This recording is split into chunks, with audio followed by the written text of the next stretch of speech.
pamit kok. Kowe sak kenging cempe. Wah. Cempene aku rata.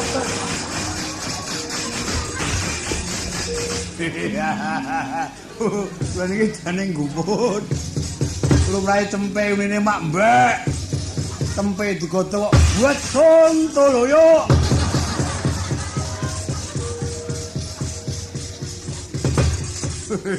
Tempe digodhogi lumrahe mbak. Buat Sontoloyo. Kencang alu. Aduh. Pindonan kowe. Ora kakek tak awal-awal kowe. Menungso rata tanggep ngopo. Banyang ditro. Tadi perang ora menang kowe. Aku kalah kok kowe. Aja dicoba wanti. Aku kowe nyang Mandura kowe wis pasrah to. Lah kok dadak melu perange ning opo? Ora urung perangmu ya kudu padha ngarep ae mong. Wis nyebut kowe. Wis wae jago kan perang. Boyokmu jaganen. Ya turke Koko Prabu Baladewa wae.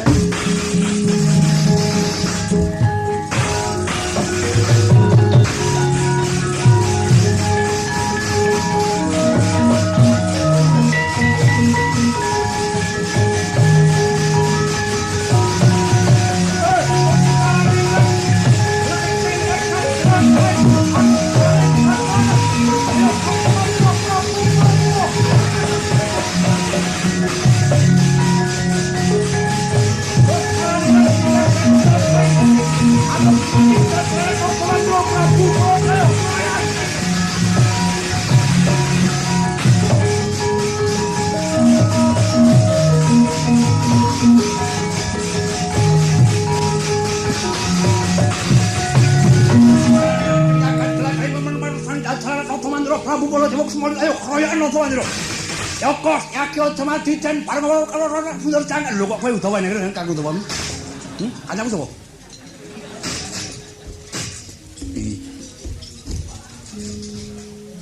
Pangabekti kula kandha sandhaping padaya ora tampa gawe ngati. Ya kos yaki krek lampit berungkat kimpul wadya Ndrawati kroyokan Notowandira Prabu Baladewa kabare piye Ndrawati kabare piye?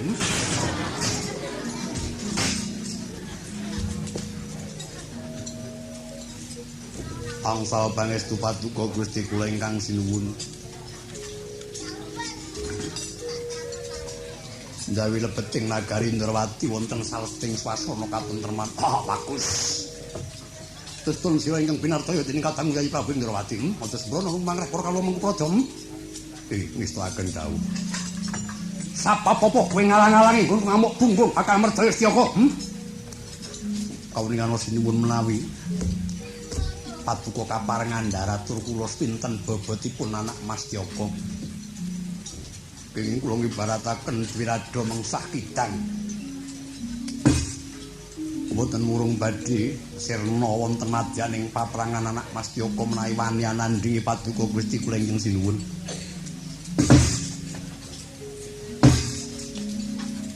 Tak rasa bener. Angin bener tumraping kandhamu luput tumraping nggonku derbe kesaguhan kalawan Nyai Prabu Duryudana. Inggih. Kauningan Gusti menawi paduka ndhawuhaken ing bab kesagaan kula aturi ngetang-ngetang mawi raos pangraos sak caket-caketipun Prabu Duryudana kawon caket kalian Paduka ingkang sinuwuning Ndrawati. Dene swan kula ngabiyantara paduka Gusti kula ingkang sinuwun. Estunipun boten sabab badhe renggalangi ngayoni prang lapetanggen kula sumung kemeng pepodo miwah ngengetaken kalimputing penggalih paduka sampun ngantos kadlarung-dlarung. Anggen paduka nedya merwasa lari kala wingi sonten ingkang dereng cah pupuk lempuyang. Weh kakang Udawa dening kakang.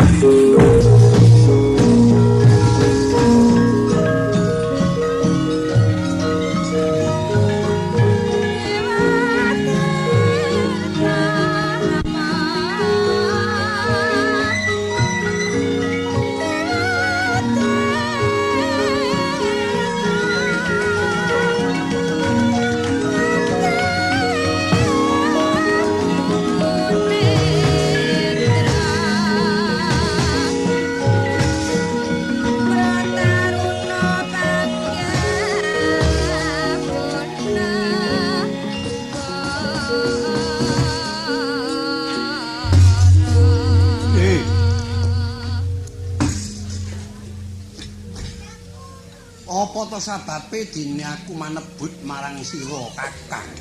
Ih. Babar pisan mboten ndungkap parang paduka Gusti kula ingkang sinuwun kawula Kakang. Yen to jroning batinmu ana rasa kurang pitaya, ayo tak gandeng tanganku tengen.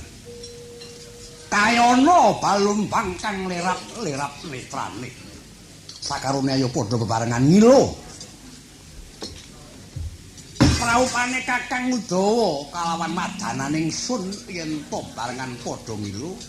Sarambutan ana gesehe padha-padha darak Mandura. Ya mung kacake jeneng ingsun rada ngok si Kakang tumungkul. Nanging jagat iki wis ngakoni yen to padha-padha trah Prabu Basudewa Kakang Udawa iku sedulurku kang tinemu tuwa midil saka bibi Sopi. Kula mboten badhe sumantana ingkang temahan lena. Lair patos kula mboten ngakeni bilih maksis Nentana Mandura.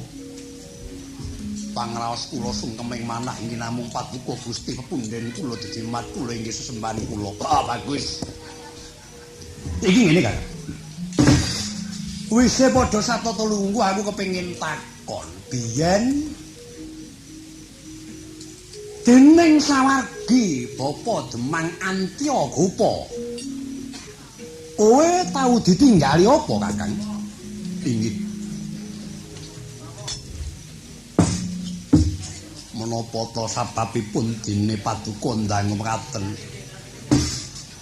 Pitakon mono adile mung diwangsuli. Mula sinebut Antyagopa, Antya iku tegese luhur, Gopa iku pamong ya pangon.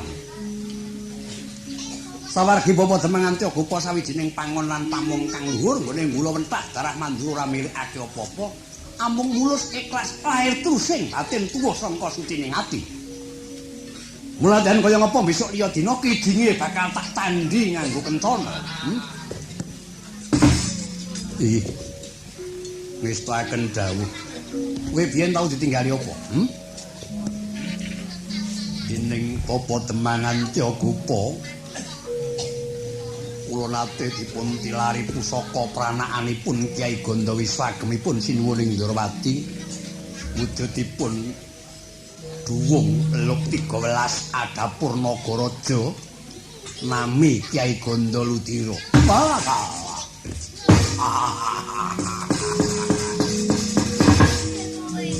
Kowe ngerti titi mangsa Bapa Demang Antyagopa duwe keris Dapur Nagaraja Eluk 13 jenenge Gandaludira.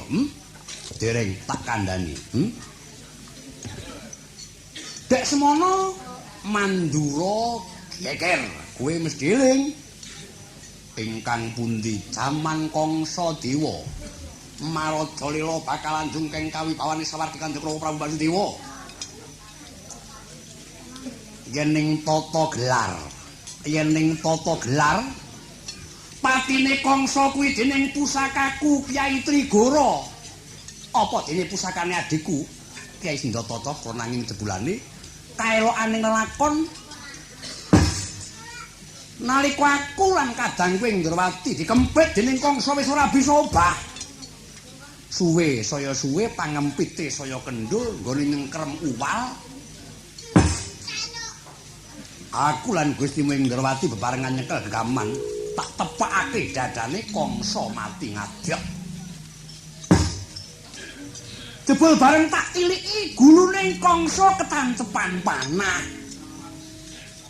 Dadi sadurunge tak pateni Kangsa kuwi dipateni dening Permadi. Mula Permadi anuhane patembayane sawargi Kanjeng Rama tetep dadi mantu Mandura ya katang kuwi. Muse para putra Mandura wis padha bali marang praja. Kyai Demang Antyagopa sawargi ngundurake dedhaharan putra Mandura wujute sawah. Kondhok ana ngersane Kanjeng Rama Prabu badhe ngunduraken daharanipun ingkang putra. Pembayun inggih menika Raden Kakrasana saben ingkang kathahipun kalih dasa bau. Raden Narayana saben ingkang kathahipun kalih dasa bau. Dene Raden Ayu Bratadaya saben namung gangsal 11 taun menika kula unjukaken wangsul ing ngersa paduka sinuwun Prabu Basudewa. Sangka murahing penggalih Kanjeng Prabu Basudewa nalika semana saben-saben mau diparingake Bapa Demang Antyagapa lan pinaringan piageming praja ing Widara Kandhang dadi bumi pardikan. Inggih, lha iya. Panjenipun kula sampun ngertos. Lah kowe aku karo ngeling-eling kok. Lho. Dadi Widara Kandhang dadi bumi pardikan lan ginanjar sawah pepancenku pancene Gusti Mindrawati kang sarta pasedhiane Gusti Bratadaya. Nalika semana ageme wangkingan Kanjeng Rama Kyai Gandawisa sing diagem dening Gusti Mindrawati wekasan dawuh marang sawijining empu dikon meranaki, dikon mutrani Kyai Gandawisa wujude Nagaraja sing diagem Kyai Demang sing diparingake kuwi. Ya kuwi nunggak semi mung Gandawisa pusakamu Gandaludira. Rening wiwit timur nganti seprenaku durung tau nyumurupi kaya ngapa dapuring Kyai Gandaludira maragake ulusen. Aku kepengin weruh.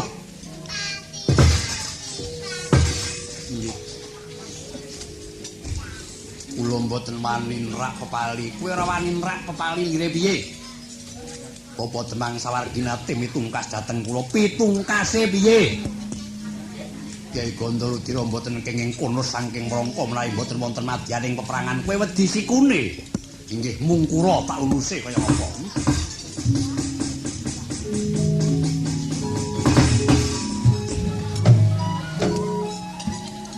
Sarambut mboten anggrahita sang rekan apate Udawa.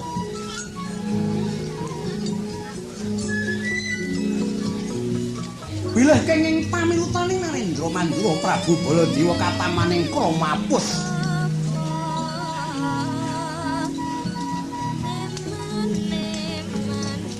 Amung sinangga lamba. Katon ngugleng warangkaning Kyai Gandaludira prayitna Prabu Baladewa. Sakala nyepeng jejeran nyekel ukiran kathah. Curiga kono saking rangka pucuke Mentara ngurup saobor gedene. Tokawang kono bengis ica sing panganti kono Mandura Prabu Baladewa. Oh. Wonten pangantika ing ngadhawuh. Bro, sawangen. Yen kowe nyumurupi wujuding Kyai Gandaludira. Lok 13 dapure Nagaraja Mentara pucuke saobor gedene. Salamon. Ih, putelan dateng diko. Won-wonan kenyan oleh kuingking Arkanapate Udawa. Wus nyoap najeng lanarin breng mandura tan muluh sangkaning bilai.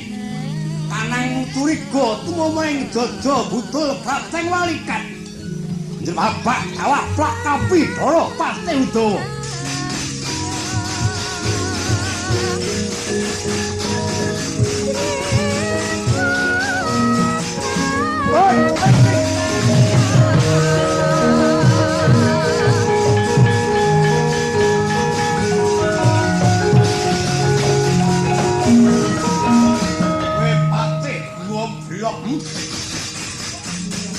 Ora tau diwulang nguruk dening Ratu Gustimu Pusaka iku jiwane silih wong nek wenehake wong bento. Yai Prabu Duryudana lan kabeh para guru. Sawih kula kanthi manding sampun pitaton kali Ndrawati. Sawih kula dirakene kanca ayo tawak.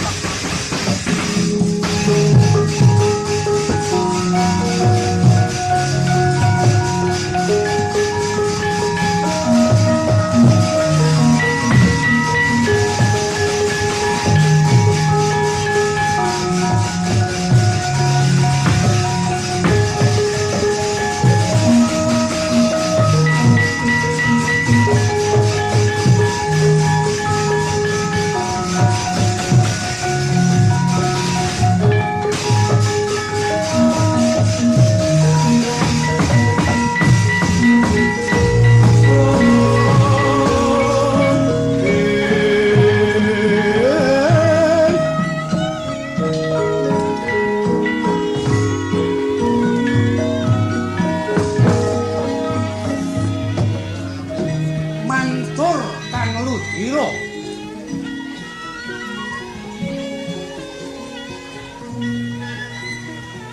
dada bengkak kulit bedak kecing utak kalung pecah